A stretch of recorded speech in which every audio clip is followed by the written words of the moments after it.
ये एवरीवन, आपके इस चैनल पर आपका स्वागत है। देखिए, एक फैक्ट सब जानते हैं कि 90% एफएनओ ट्रेडर्स पैसा गंवाते हैं। ये कोई कोइंसिडेंस नहीं है, ये कोई बैड लक भी नहीं है। इसके पीछे एक कारण मुख्य तौर पर जिम्मेदार है, वो है मार्जिन कैलकुलेशंस को ठीक से ना समझना। अगर कोई ट्रेडर मार्जिन कैलकुलेशंस को ठीक से नहीं समझ रहा तो एक बात मैं बिना हेजिटेशन के कह सकता हूँ कि वो ना सिर्फ अपनी मनी को खतरे में डाल रहा है बल्कि अपने आप को, अपनी फैमिली को भी खतरे में डाल रहा है। और ऐसा काम सिर्फ और सिर्फ एक क्रिमिनल माइंडसेट का इंसान ही कर सकता है। देखिए, 90% जो लॉस करते हैं वो सिर्फ अपना पैसा ही नहीं गंवाते, वो अपना आत्मसम्मान, फैमिली, हेल्थ, काफ़ी सारी चीज़ों में उन्हें कॉम्प्रोमाइज़ करना पड़ता है। यहाँ तक कि बहुत से ट्रेडर्स को अपनी लाइफ से भी कॉम्प्रोमाइज़ करना पड़ता है। ऐसा होता रहा है, आज भी हो रहा है और आगे भी होता रहेगा। पॉइंट ये है कि आप क्या चाहते हैं। तो हम बेसिक्स से स्टार्ट करेंगे एंड आई एम श्योर ये बेसिक्स भी मोस्ट ऑफ द ट्रेडर्स को क्लियर नहीं होंगे। जो लॉस कर रहे हैं एफएनओ में उनको भी क्लियर नहीं होगा और उनके अंदर भी, मुझे लगता है इसके अंदर भी काफ़ी सारी नई चीज़ें आपको समझ में आ जाएंगी, या समझ में आई थी तो उस पर आपने गौर नहीं फरमाया होगा। और वॉलीटिलिटी को कोई भी प्रेडिक्ट नहीं कर सकता।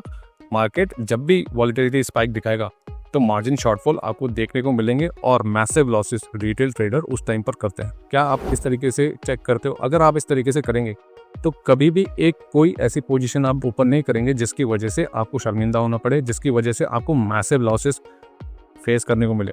आप कभी भी नहीं करेंगे कि ये जो मार्जिन रिक्वायरमेंट है आपकी नहीं है, ये मार्केट मांग रहा है। मार्केट को चाहिए मार्जिन, आपको तो मार्जिन सिर्फ एक बेसिक पॉइंट है।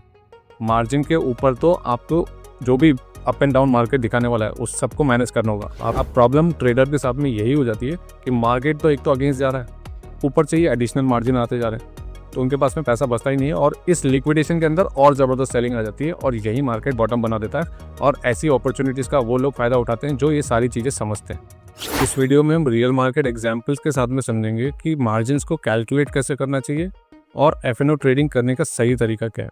देखिए, अगर आप बैंक निफ्टी या किसी भी स्टॉक ऑप्शंस या फ्यूचर में काम करते हैं तो जो उनके मार्जिन्स अपफ्रंट दिखाई देते हैं वो बिल्कुल ही मिसलीडिंग होता है और इसी वजह से मोस्ट ऑफ द ट्रेडर्स को नुकसान होता है। आपका एक्चुअल रिस्क क्या है उसे प्रैक्टिकल एग्जांपल्स के साथ में समझेंगे कि उनका मार्जिन एंड एक्सपोजर रिस्क किस तरीके से कैलकुलेट करना चाहिए।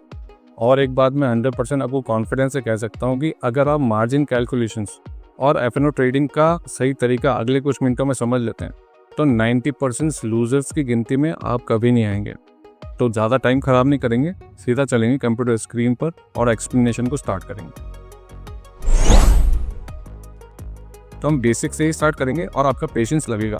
मैं चाहता हूं कि जो भी एक्सप्लेनेशन आपको दिया जा रहा है उसमें आपको लाइफ टाइम के लिए क्लैरिटी मिलनी चाहिए, तो मैं कोई भी स्टेप मिस नहीं करना चाहता हूँ। हो सकता है कि कुछ चीज़ें आपको ऑलरेडी पता हो, तो फिर भी मैं उसको अवॉइड नहीं कर रहा हूँ और उसे अभी इंक्लूड कर रहा हूँ। तो हम बेसिक से ही स्टार्ट करेंगे एंड आई एम श्योर ये बेसिक्स भी मोस्ट ऑफ द ट्रेडर्स को क्लियर नहीं होंगे। जो लॉस कर रहे हैं एफएनओ में उनको भी क्लियर नहीं होगा और उनके अंदर भी, मुझे लगता है इसके अंदर भी काफ़ी सारी नई चीज़ें आपको समझ में आ जाएंगी, या समझ में आई थी तो उस पर आपने गौर नहीं फरमाया होगा।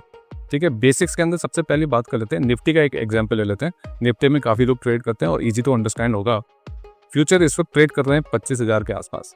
अगर फ्यूचर इस वक्त 25,000 के आसपास है और हम एक लॉट फ्यूचर का ट्रेड करना चाहते हैं, कोई भी ट्रेडर अगर एफएनओ में, जो कि लॉट साइज है 65 का, अगर आपको सिर्फ और सिर्फ एक लॉट निफ्टी का खरीदना है या बेचना है तो आपको अपफ्रंट 1,85,000 देने होते हैं। और आपके अकाउंट में अगर 1,85,000 है तो आराम से आप एक निफ्टी का लॉट खरीद सकते हो। ये ट्रेड आपका ओपन हो जाएगा या आप बेच सकते हो, इट इज़ योर चॉइस। आप बाय करना चाहते हो या सेल करना चाहते हो, आराम से आप दोनों ही चीज़ें कर सकते हो। अगर आपके पास में 1,85,000 है और ब्रोकर भी आपको कह रहा है कि 1,85,000 आपको लगेंगे, आप दे देते हो, तो आपका कॉन्ट्रैक्ट ओपन हो जाएगा, आपकी ट्रेड की पोजीशन ओपन हो जाएगी। लेकिन मैं श्योर हूँ ज़्यादातर ट्रेडर्स सोचते ही नहीं है कि ये जब ट्रेड ओपन हो रहा है तो उसकी एक्चुअल एक्सपोजर कितनी है। एक्सपोजर का मतलब है कि आपने ये जो 25,000 का निफ्टी खरीदा है या बेचा है और उसका लॉट साइज है 65, तो इसका एक्चुअल एक्सपोजर कितना होगा, यानी 25,000 गुणा 65। ये जो लॉट साइज है ये 16,25,000 की है। 16,25,000 का आपने एक्सपोजर ले लिया है सिर्फ 1,85,000 रुपये से। इसीलिए जरा सा भी मूवमेंट अगर निफ्टी के अंदर आएगा तो आपको उसका मल्टीपल इफेक्ट देखने को मिलता है। उसकी क्या कैलकुलेशन होती है वो बाद में समझेंगे, वो कवर हो जाएगा। लेकिन इस चीज़ पे ज़्यादातर ट्रेडर्स देखते नहीं है, वो सिर्फ अपने मार्जिन को देखते हैं और बुलिश सेंटिमेंट है तो खरीदने की तरफ सोचते हैं और बेयरिश सेंटिमेंट है तो बेचने की तरफ समझते हैं। तो एक्सपोजर के ऊपर ट्रेडर्स का ध्यान होता ही नहीं है, ये सबसे बड़ी गलती होती है। और ये सिर्फ बेसिक्स की ही बात कर रहे हैं। अगर एक स्टॉक फ्यूचर का एग्जांपल ले लें जिसमें हमने रिलायंस को कंसिडर किया है यहाँ पर, अगर स्टॉक फ्यूचर इस वक्त रिलायंस का ट्रेड कर रहा है 1400 के आसपास, 1400 रुपये पर, और उसका लॉट साइज है 500। सिमिलरली इसकी अगर कॉन्ट्रैक्ट वैल्यू देखी जाए, एक्सपोजर देखा जाए तो ये हो गया 7 लाख का। 7 लाख का कॉन्ट्रैक्ट आपको ओपन करने के लिए सिर्फ 1.25 लाख रुपया ब्रोकर मांगेगा। अगर आपके अकाउंट में 1.25 लाख है, आप आराम से स्टॉक फ्यूचर की पोजीशन ओपन कर सकते हो रिलायंस के अंदर। पर इसके अंदर कहीं पर भी समझदारी नहीं है। ये कुछ ऐसा हो जाता है कि आप एक रेंटेड कार ले लें, ठीक है, उस पर पैसे लगा दिए, रेंटेड कार लिया और उसे आपने ठोक दिया, क्रैश कर दिया। अच्छे वापस आ गए तो कोई बात नहीं, पर एक रेंटेड कार के अंदर जब आपने क्रैश कर दिया तो इसकी पूरी कीमत आपको चुकानी पड़ेगी। वही यहाँ पर होता है, जब प्रॉफिट हो रहा होता है तो कोई बात नहीं, और लॉस होता है तो सारा कैपिटल गायब हो जाता है। वो कैसे होगा आगे जाकर के समझेंगे।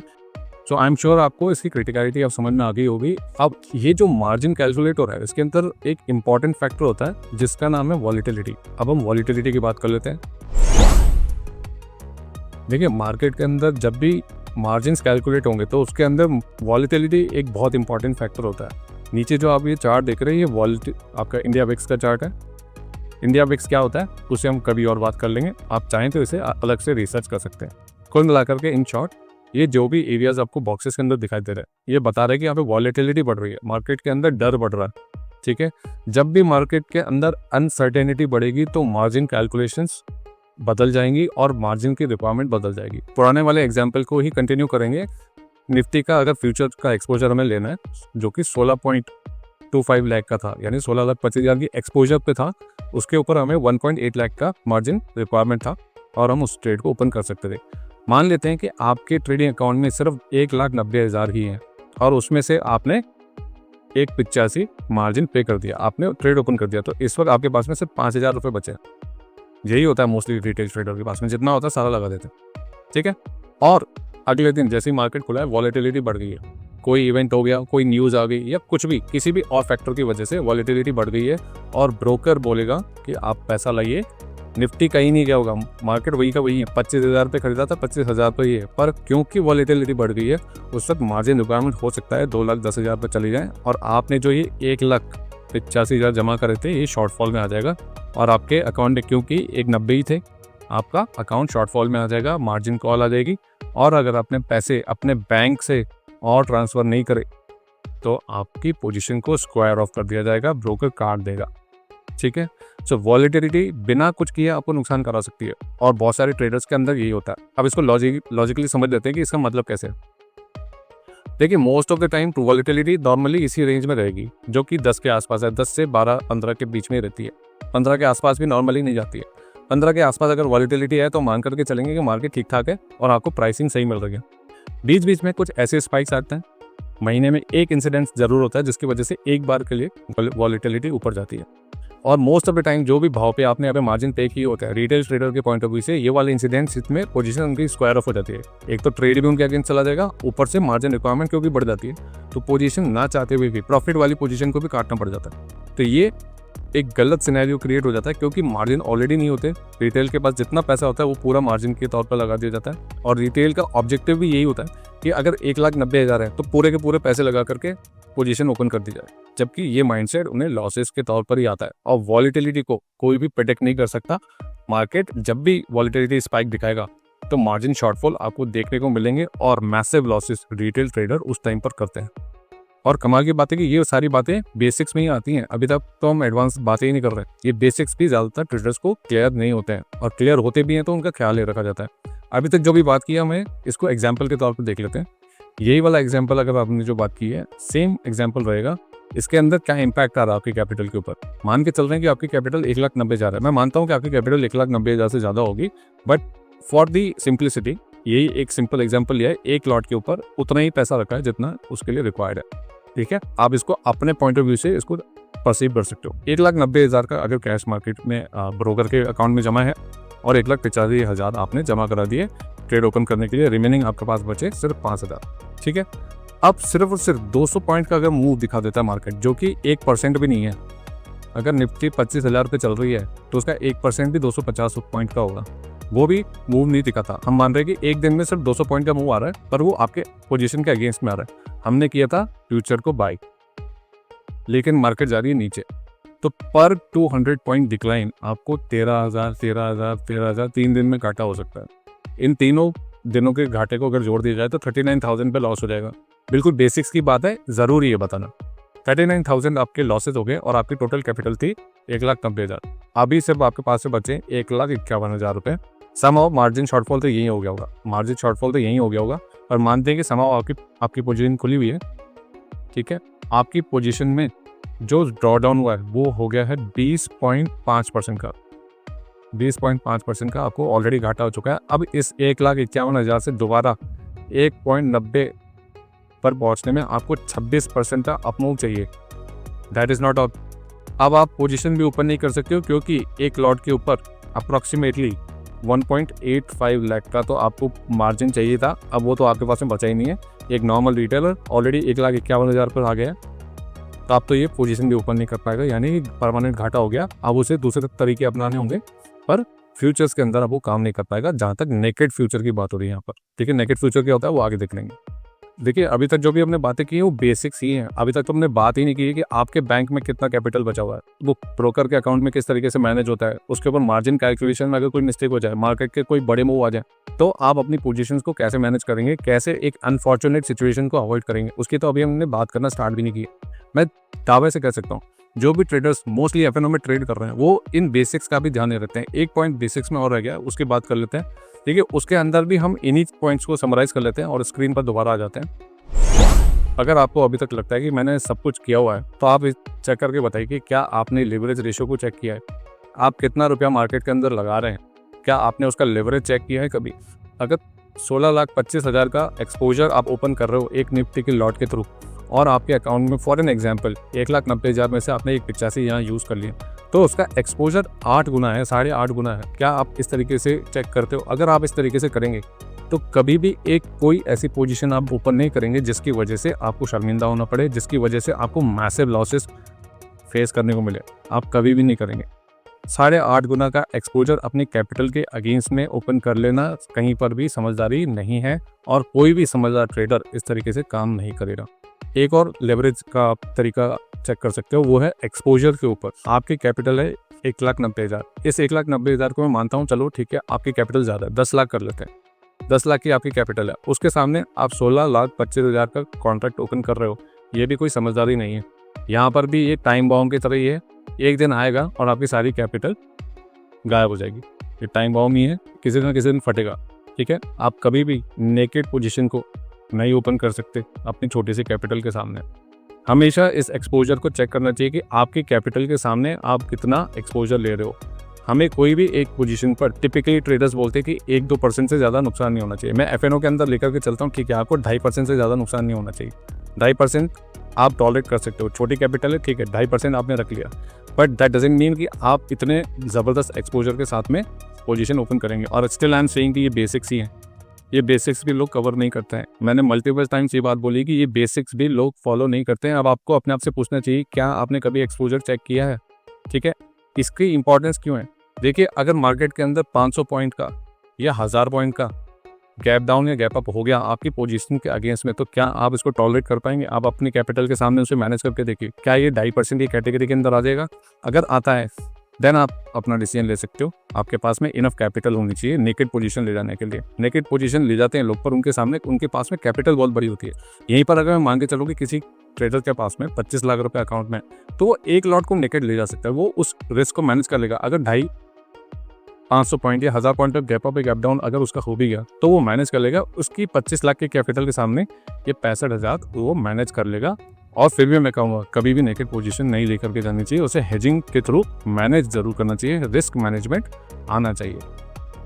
देखिए, इतनी सारी बातें सुनने के बाद में आपको लग सकता है कि मार्जिन रिक्वायरमेंट तो हमारी रिक्वायरमेंट होगी, एज अ ट्रेडर हमारी रिक्वायरमेंट है। नहीं, मार्जिन रिक्वायरमेंट हमारी नहीं है, ये एक्सचेंजेस की है, इंटरमीडिएटरीज की है, ब्रोकर्स की है, जो भी इस इकोसिस्टम के अंदर मैनेज कर रहे हैं चीज़ों को, उनकी रिक्वायरमेंट है। ट्रेडर को तो काफ़ी ज़्यादा कैपिटल की ज़रूरत पड़ती है। वही अब हम बात करने वाले हैं, पूरे साइकिल को हम समझने वाले हैं, ये चीज़ें कैसे काम करती हैं। देखिए, यही यहाँ पर दर्शाने की कोशिश की है मैंने कि ये जो मार्जिन रिक्वायरमेंट है आपकी नहीं है, ये मार्केट मांग रहा है। मार्केट को चाहिए मार्जिन, आपको तो मार्जिन सिर्फ एक बेसिक पॉइंट है। मार्जिन के ऊपर तो आपको जो भी अप एंड डाउन मार्केट दिखाने वाला है उस सबको मैनेज करना होगा। आपके बैंक बैलेंस को आपको मैनेज करना है, कैपिटल लेजर को मैनेज करना है जो कि ब्रोकर के पास में, आपके एम टू एम लॉसेस जो कि हम बात करने वाले हैं कि किस तरीके से आपके पूरे ट्रेड को मैनेज किया जाता है, उसको एग्जांपल्स के थ्रू हम समझेंगे। स्टॉक फ्यूचर्स का भी एग्जांपल लेंगे और एक निफ्टी का एग्जांपल भी लेंगे जिसमें आपको प्रॉफिट और लॉस हो रहा है और आपका कैपिटल कभी भी वाइप आउट ना हो जाए, उसकी हम बात करेंगे।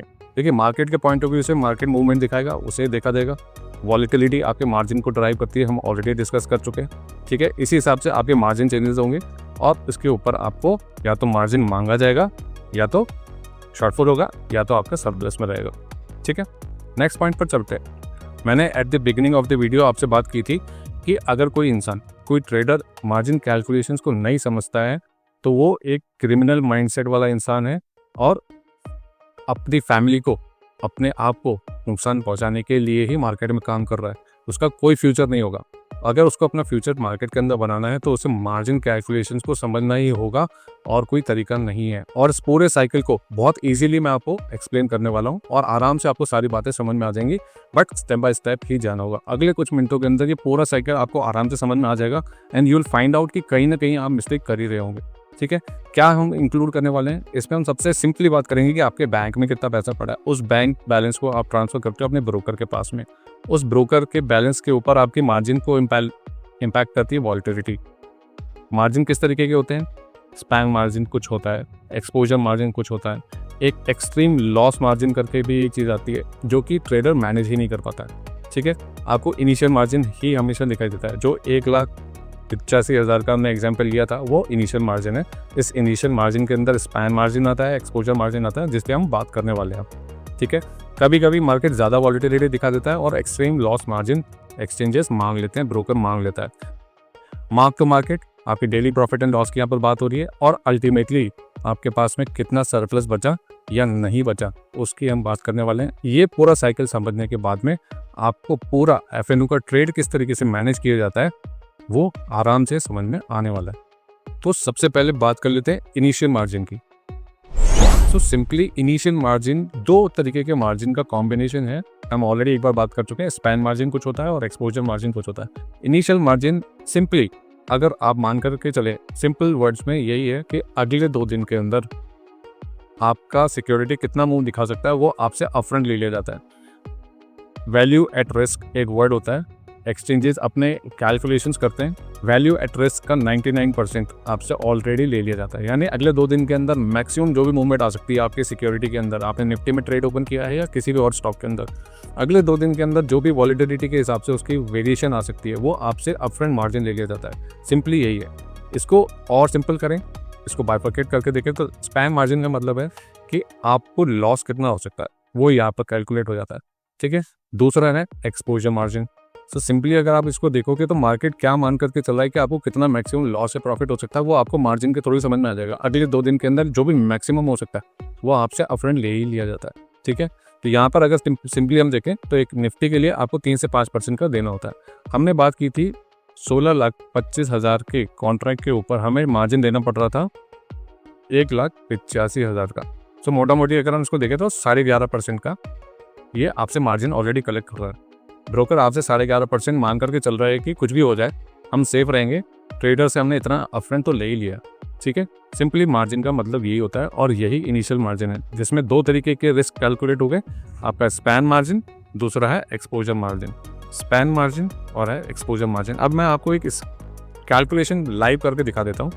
ऑनलाइन कैलकुलेटर है, ज़ेरोधा का एग्जाम्पल ले रहे हैं। आप कोई और ब्रोकर पे काम करते हैं तो ज़्यादा फर्क नहीं आएगा, थोड़ा सा ही फर्क आएगा और सेम रहेगा। यहाँ पर हम एग्जांपल ले रहे हैं एफएनओ के अंदर फ्यूचर के अंदर पोजीशन ओपन कर रहे हैं। मंथली कॉन्ट्रैक्ट लिया है, फ्यूचर के अंदर मंथली कॉन्ट्रैक्ट ही होता है। 65 क्वांटिटी आ रही है लॉट की जो कि हमने ऑलरेडी बात की है, जिसे हम ऐड करते हैं।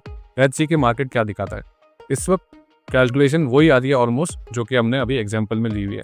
1,86,000 का यहाँ पर कैलकुलेशन आ रहा है। ठीक है, हमने 1,85 पकड़ा था, ऑलमोस्ट वही टोटल मार्जिन आ रहा है। This is your initial margin. Span margin कितना आ रहा है? 1,53,000 का। 1,53,000 के ऊपर एक्सचेंजेस 32,000 और ले रहे हैं, जस्ट टू मेक श्योर कि किसी भी तरीके से कंपनी ये एक्सचेंजेस डिफॉल्ट ना क्रिएट कर दें। तो जितना हो सकता है अपफ्रंट जो भी वॉलीटिलिटी मार्केट एक्सपेक्ट करके चल रहा है अपने फॉर्मूला के हिसाब से आपसे ले लिया जाता है। तो यही 1,86,000 आपका इनिशियल मार्जिन हो जाता है। एक और मार्जिन की हमने बात की थी, वो था ELM। ELM को सिंपली अगर समझे तो हमने यहाँ पे बात की थी एक्सपोजर की। 16,25,000 का हमारा एक्सपोजर था। मार्केट को जब भी लगेगा इस एक्सपोजर के ऊपर मार्जिन बढ़ा देने चाहिए, अनसर्टेनिटी बढ़ रही है, या on the day of expiry आपको ये ELM आता हुआ दिखेगा और आपसे 2% और किसका, इस एक्सपोजर का और ले लिया जाएगा। अब प्रॉब्लम ट्रेडर के साथ में यही हो जाती है कि मार्केट तो एक तो अगेंस्ट जा रहा है, ऊपर से ही एडिशनल मार्जिन आते जा रहे हैं, तो उनके पास में पैसा बचता ही नहीं है और इस लिक्विडेशन के अंदर और ज़बरदस्त सेलिंग आ जाती है और यही मार्केट बॉटम बना देता है। और ऐसी अपॉर्चुनिटीज़ का वो लोग फ़ायदा उठाते हैं जो ये सारी चीज़ें समझते हैं। ऐसी अपॉर्चुनिटीज़ का वेट करना चाहिए। जब भी मार्केट के अंदर मार्जिन की वजह से लिक्विडेशन आ रही हो, मार्केट बॉटम बना करके यहाँ से ऊपर चला जाता है और ये ज़बरदस्त बाइंग अपॉर्चुनिटी होती है और अच्छे तरीके से मार्जिन यूज़ करने वाला ट्रेडर ऐसी अपॉर्चुनिटीज़ की ताक में बैठा रहता है। देखिए, ये सारी बातें सुनने में तो आसान लगती है, लेकिन जब मार्केट मूव दिखा रहा होता है, यानी वॉलीटिलिटी के अंदर जब चेंज आ रहा होता है, तो उसे प्रिडिक्ट नहीं किया जा सकता। दो तरीके की वॉलीटिलिटी होती है, आप अपनी तरफ से इसे स्टडी कर सकते हो। एक होती है इम्प्लाइड वॉलीटिलिटी, दूसरी होती है हिस्टोरिकल वॉलीटिलिटी। हिस्टोरिकल वॉलीटिलिटी का चार्ट हमने देखा था इंडिया वेक्स के तौर पर, आप हिस्टोरिकल वॉलीटिलिटी को देख सकते हो। इम्प्लाइड वॉलीटिलिटी करेंटली चल रही होती है और उसके बेसिस पर मार्जिन अप डाउन हो रहे होते हैं। तो हिस्टोरिकल वॉलीटिलिटी और इम्प्लाइड वॉलीटिलिटी को आपको अलग से पढ़ लेना चाहिए, वो आज के वीडियो का पार्ट नहीं है, आज के एनालिसिस का पार्ट नहीं है। अब हम चलेंगे कैलकुलेशंस के ऊपर और आपका M2M मार्क टू मार्केट किस तरीके से चेंज होता है और वो आपकी FNO पोजीशंस को कैसे मूव कर सकता है, उसके ऊपर बात करेंगे। दोबारा से स्क्रीन पर चलते हैं और एग्जाम्पल लेंगे, किसी का निफ्टी का ये एग्जाम्पल लेंगे और इसके ऊपर आराम से समझ लेंगे कि एग्जैक्टली आपकी पोजीशंस और आपके बैंक बैलेंस पे उसका क्या असर आता है। ये वही एग्जाम्पल है, 25,000 की निफ्टी के ऊपर हम काम कर रहे हैं और नेकेड पोजीशन क्रिएट की, यानी अनहेज्ड पोजीशन के ऊपर हम यहाँ पे काम कर रहे हैं और ये एग्जाम्पल उसी को एक्सप्लेन करने के लिए बनाया है। सो इस एग्जाम्पल के अंदर पहले ये बेसिक इक्वेशन को क्लियर कर लेते हैं कि एग्जैक्टली है क्या। ट्रेडर की परिस्थिति को समझ लेते हैं। ट्रेडर की परिस्थिति ऐसी है कुछ, उसके बैंक में पड़े हैं 3 लाख रुपए। 3 लाख रुपए बैंक में पड़े हैं। 3 लाख में से वो 2 लाख ब्रोकर के अकाउंट में ट्रांसफर कर देता है। ठीक है, अब उसके बैंक में रह गए सिर्फ 1 लाख रुपए। ठीक है, यही एग्जाम्पल है और इसके ऊपर उसकी पोजीशन कैसे चल रही है, वो अल्टीमेटली अपनी कैपिटल को कैसे मैनेज कर रहा है उसकी बात कर लेंगे। ठीक है, बेसिक इक्वेशन है कि निफ्टी 25,000 पे चल रही है और हमने बाय कर लिया है। ये फर्स्ट डे है जिस दिन इनिशियल पोजीशन एक्टिव हुई है। ठीक है, ब्रोकर के लेजर में कितना आ गया, 2 लाख रुपए आ गए। हमने 3 लाख में से 2 लाख ब्रोकर के अकाउंट में डाल दिए। ठीक है, मार्जिन कितना चल रहा है, शुरू से ये एग्जाम्पल लेकर के रखा है हमने, 1,85,000 मार्जिन लगेगा और बैंक में बचा है 1 लाख रुपया। टोटल कैपिटल, टोटल नेटवर्थ इस ट्रेडर की है 3 लाख रुपए। अगले दिन क्या होता है, निफ्टी 200 पॉइंट नीचे हो जाती है, माइनस 200 पॉइंट हो जाती है। इस 200 पॉइंट नीचे जाने की वजह से ट्रेडर को 13,000 का नुकसान देखने को मिलता है एक दिन में। ठीक है, ये 13,000 का नुकसान कहाँ पे ऑफसेट होगा, ब्रोकर के बैलेंस के अंदर। ब्रोकर के बैलेंस में कितने थे, 2 लाख। अब 2 लाख में से 13,000 माइनस कर दी जाए तो बचते हैं 1,87,000। 1,87,000 ब्रोकर के अकाउंट में बाकी रह गए हैं और जमा कितने होने चाहिए थे एज पर दी मार्जिन रिक्वायरमेंट, 1,85,000। कोई दिक्कत की बात नहीं है, अभी भी ये 2,000 रुपये से ज़्यादा है। ब्रोकर के अकाउंट में 2,000 रुपये से अभी मार्जिन और ज़्यादा पड़ा है, तो कोई भी मार्जिन शॉर्टफॉल की कंडीशन नहीं। बैंक में कोई इम्पैक्ट नहीं आएगा क्योंकि हमें कोई दिक्कत नहीं, लॉस हो रहा है पर ब्रोकर के अकाउंट में और ट्रांसफर करने की ज़रूरत नहीं। अगले दिन मार्केट 200 पॉइंट और गिर जाती है, अब 13,000 का और नुकसान हो गया इस दिन। ठीक है, टोटल लॉस कितना हो गया, 26,000। 13 लाख यहाँ पर हुआ, 13,000 यहाँ हुआ था, 13,000 और हो गया, टोटल हो गया 26,000 का नुकसान हो रहा है। ठीक है, अब क्या होगा, ये जो 1,85 की रिक्वायरमेंट थी ये तो कंटिन्यू ही रहेगी क्योंकि एक लॉट के ऊपर हम मान करके चल रहे हैं कि 1,85 की रिक्वायरमेंट रहेगी। एक दिन पहले था 1,87,000 का बैलेंस, इसमें से 13,000 और जाएंगे तो टोटल बैलेंस बचेगा अब नया वाला 1,74,000। अब यहाँ पर मार्जिन शॉर्टफॉल हो गया है कितने से, 11,000 रुपये से। रिक्वायरमेंट है 1,85 की और बचे हैं 1,74, यानी 11,000 रुपये बैंक में से और ट्रांसफ़र करने पड़ेंगे। और यहाँ पर आप देखोगे तो बैंक कम हो जाएगा, या तो इसे पोजीशन स्क्वायर ऑफ करनी पड़ेगी या फिर इस पोजीशन को कंटिन्यू करना है, कैरी करना है, तो 11,000 बैंक में से ट्रांसफ़र करने पड़ेंगे ब्रोकर के अकाउंट में।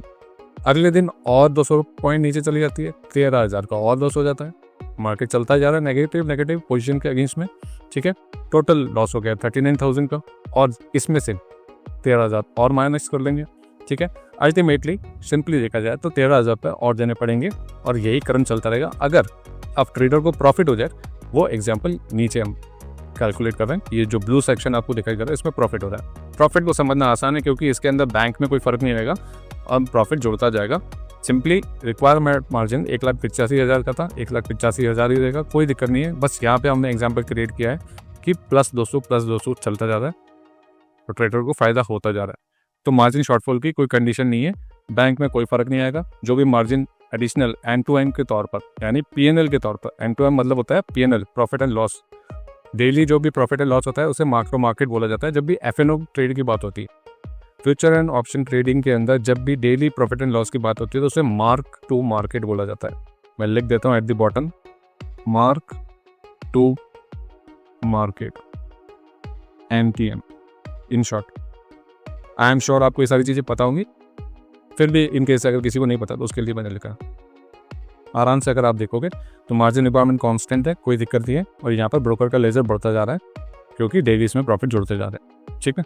डेली इसके अंदर प्रॉफिट जुड़ते जा रहे हैं और बैलेंस बढ़ता जा रहा है। This is the simple example of Nifty के अंदर किस तरीके से पोजीशंस काम करती हैं और एंड टू एंड का डेली मार्जिन पर क्या असर पड़ता है।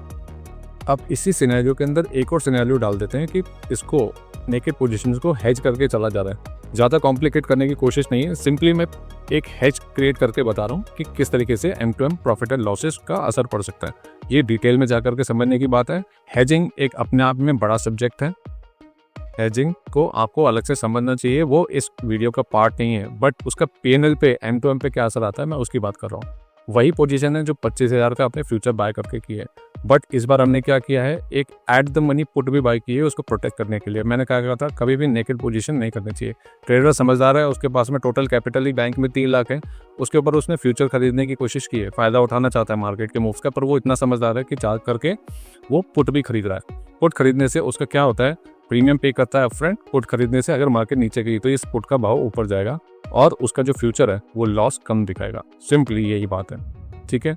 अब यहाँ पर ब्रोकर के बैलेंस की हमने बात की थी जो कि 2 लाख था, 2 लाख में से माइनस कर दिया गया है इस 9,750 को।